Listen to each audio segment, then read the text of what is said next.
guys, it's 21 Maxwell here, and welcome to a special edition of TW WWE Updates. Today we have the season premiere of 205 Live. ECW is no more, and I've decided we've got so many talented cruiserweights. Why not give them their own show? So, like real life, obviously, it hasn't really taken off because of the lack of star power. We are really going all at it. So, all out here with some spectacular cruiserweights on show. Let's just dive straight into it. This is the debut 205 Live. So we start the show with Akira Tozawa's former tag team partners Manny Andrade and Will Ospreay. They're cutting a promo. It's a B77 at the pay-per-view. At SummerSlam, they both turned their back on their former tag team partner, or the trios partner. They felt like Akira Tozawa was getting too much of the spotlight. It was always the Akira Tozawa show. Wasn't anything to do with Ospreay and Andrade, so they decided to take him out. They want the spotlight on them, and they're going to make their name at the expense of Tozawa. So this bitter promo is a B77. Got the show off to a strong start. It got the crowd hotter, and Manny Andrade is getting better. His gimmick. Our first matchup is a case of some 10-man tag. It was a decent matchup that saw Kalisto, Taiji Ishimori, Katsuyori Nakajima, and Hayushi Jr. Fujita and Argos beat the team of Rich Swann, Sudden Impact, and Brian Kendrick and Paul London in 11:47 when Kalisto defeated Paul London with the Del Sol driver. This is a D46. Now, I feel a lot of these matches are going to suffer because I made it a lucha brand, and the crowd were upset there wasn't more dangerous spots, and some sections were unhappy, it wasn't more physically intense. So I feel this whole show is going to flop in that regard, so we'll probably change that going forward. But yeah, some decent performances there, and I think that is going to be one of the major negatives here. Yep, so we are going to experience a lot of matches getting lower ratings than they should. But again, it's all about expressing the talent we have on 205 Live. And that is Brian Kendrick changing his gimmick, so we will do that. And it's now above average for a bitter veteran gimmick. Next up, a promo hyping Matt Riddle. Of course, he's just newly debuted. I'm going to push him on 205 Live, so that's a D44. And here the matchup, so it's going to be the same note in every matchup. We will fix that for future 205 Live matchups. But he defeats Eterno in 9:52 by pinfall. A D45, both guys with a good performance. This would have been a lot better. I'm assuming these two negatives are going to basically take 20 points off the match rating, so it's probably going to be about 65. Yeah, pretty good. Matt Riddle in some more momentum. Next up, Stephanie McMahon is here. She's just hyping up 205 Live, and she's saying this is going to be the spotlight for cruiserweight wrestling in the world, and that's a B-75. We then had some decent wrestling, but didn't have much heat. There was the team of Johnny Gargano and Tommaso Ciampa defeating Overkill in 11:54 when Gargano defeated Ishida, the Heartstoner. Ishida was a weak link. D41 here. Going to probably give a push to Gargano and Ciampa. I feel I've barely used them in this save, so this is going to be a kind of brand that will help them get to the next level. And maybe looking at possibly doing a junior cruiserweight tag team championship belt, where they would be one of the key contenders in that division.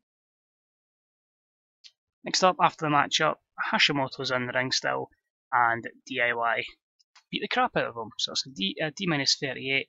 Killed the crowd a little bit. A couple of wrestlers won't be as over as much, but yeah, DIY are going to get a big push going forward.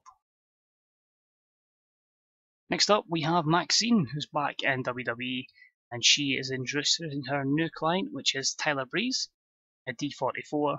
Basically, we do need a couple of females to match up with the male athletes, so both Maxine and Stephanie are on the brand at the moment. There will be more wrestlers or managers going forward, but a D44 as Maxine is going to be the launchpad for Tyler Breeze back into good contention. He's a matchup against Ricochet. Ricochet wins in 12:24 with a double knee drop. Disappointing D44, considering the fact that Ricochet's got a 74 performance. This would be much higher. Again, affected by the change of brand type. It's going to continually disappointing us going forward. Another matchup with Alex Shelley returning, and he defeats Jack Gallagher, who will probably look to push up from NXT, or Lucha Underground I should say.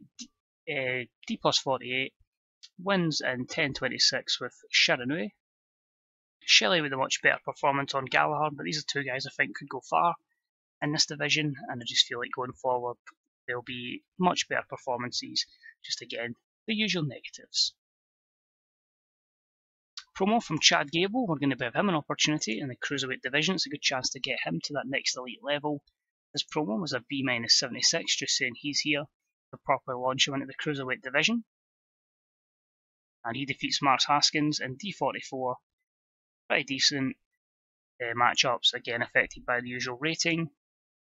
Shame to see, but good to know that we'll have some good guys going forward here.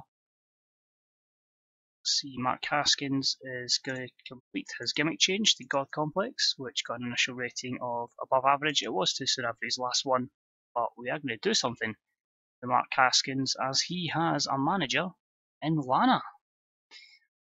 So we're probably going to go with the, I hate to say gold standard because it's very Shelton Benjamin-like, but we are going to give him like a God Complex and that damn good gimmick for Mark Haskins and push him to the moon with Lana as his manager. D plus 52. For some reason, Lana and Rusev have poor chemistry, so we can't put them together. So yeah, let's try and build up some of the cruiserweights with Lana as a manager. Get a C-57 for the matchup between the former generation, next generation, I mean their tag team is called, Noam Dar and Pete Dunne. But basically, former tag team partners will collide in this matchup, and it's a D plus 49 with Pete Dunne winning in 10:01. Good performances from both guys. That probably would have been just under a 70 rating, but again, type of matchup didn't help it. But yeah, pretty happy with that, and it shows that Pete Dunne is a threat in the cruiserweight division, the 205 division. And speaking of some good cruiserweights, and about they had great wrestling and a decent reaction from the crowd. Roderick Strong defeated King Neville in 11:34 with a sick kick. D plus 52. I think we're really going to get push to Roddy going forward. Neville's really over, so we're going to be using him to put some other guys over. That's decent there. Next up, we had the match with Superb Wrestling and Great Heat that saw Marty Scurll defeat Caristico in 11:33 by graduation. A D plus 52, so this would have been an 82 easily if it wasn't for that negatives. But again, it's just showcasing on the debut show the talent pool we've got here and the guys that really could take this division to the next level. So just disappointing. A lot of these matches are going to get poor ratings, but as it is, I've learned from it and I know not to make that mistake again. Then Marty Scurll will do colour commentary for our main event matchup, as it's a B-75. And your main event was also a D plus 52 because of the negatives, but really would have been a phenomenal matchup. And it saw Superb Wrestling in Great Heat as Akira Tozawa and the Cruiserweight Champion Gran Metalik defeated Manny Andrade and Will Ospreay in 13:43 when Akira Tozawa defeated Ospreay with the German suplex. Unhappy again by the crowd, a D plus 52, lots of good performances. Yeah, I'm just absolutely happy with that. A couple of skill upgrades. I feel like it will be a good feud going forward. We will be getting better ratings than this. Just have to remember and change the type of brand the 205 Live is. So if you're watching and you want to specialise each particular brand, maybe just keep it at normal, because this is the type of brand I wanted this to be. Is so far away from the way our product is that it has generated these kind of ratings for matchups. So if you are sports entertainment, keep your brand as sports entertainment. Don't make it a luchador thing, even if it is predominantly cruiserweight wrestlers. So D plus 52. We end the show with Scurll, Andrade and Ospreay beating the crap out of Tozawa and Metalik. A very good B plus 88 because Metalik is very over. Tozawa is fairly over, but just not in the UK where we're hosting this show. And Glenn Jacobs on commentary. Yep, we are actually running with Kane on commentary for 205 Live. So the show, C59, it really should be a lot better if we didn't muck up the type of brand. But as I say, going forward, we should be able to do good episodes of this. I'll maybe do like an episode every like 6 weeks in game. Maybe do like a special, certain little things just to add extra videos for Cruiserweight division. And 205 Live was good, although some found underwhelming. Last week's ECW that's been shown, so that's cool. Let's just have a look here. There's anything else that directly affects us. Let's have a look here. John Cena signs a brand new 1-year contract. Let's just do a medical. John Cena's been fine, that's fine. And let's have a look. So Casey McKnight relocates. Montaza, I'm just going to let go. 205 Live get a 3.01, so that just shows on the same night. 9k drug testing. Lana needs to learn to sell, even though she was a manager.